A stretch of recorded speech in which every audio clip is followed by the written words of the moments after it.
With the world watching and condemning him, Pastor Terry Jones stood firm. We are not convinced that backing down is the right thing. Yet there was one small sign: the pastor, who's never read the Quran or visited a mosque, was willing to hear from the other side.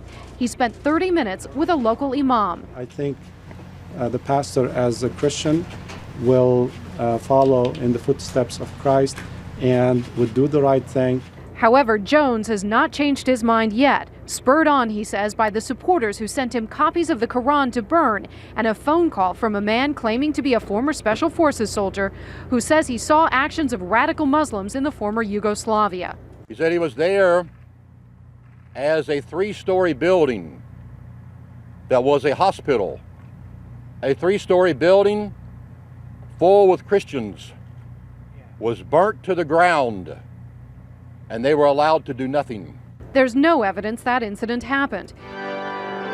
Here in his hometown, priests, rabbis, and imams led more than 200 in prayer to denounce Jones. I firmly believe it is a type of terrorism that he's committing. Even the church Jones once led in Germany is distancing itself. The protest can only be a negative thing, the church leader says. Jones left that church in 2007 amid allegations he misspent church funds, a charge he denies. His own daughter told a Gainesville newspaper Jones' church is a cult, closed to the outside world and controlled by him. In depositions last month for a lawsuit, Jones said Hinduism, Buddhism, and Judaism all are of the devil.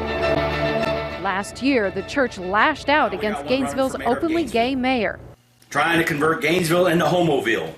That was protected under free speech, but the mayor says burning books without a permit is different. That is an illegal act, and there are procedures in place for someone who does that. Jones will likely face civil penalties if he follows through with this protest. He says he's aware of that, and it will not stop him. Katie? Kelly Cobiella reporting from Gainesville, Florida. Kelly, thank you. Meanwhile, Jan Crawford in Washington is our chief legal correspondent. Jan, in light of the government's grave concerns, can it do anything to stop this minister from burning copies of the Quran? Well, Katie, the city's ordinance that requires a permit to burn trash outdoors could conceivably limit burning books outdoors, but that law's got to be evenly applied across the board. Otherwise, as long as those are his Qurans on his property, the government can't stop him. Under the First Amendment, he has a constitutional right to express his views, even ones the government thinks are dangerous or unpatriotic. And Katie, that's why the Supreme Court struck down a law banning flag burning. In that case, the court said prohibiting people from mutilating the American flag was an illegal attempt to restrain speech.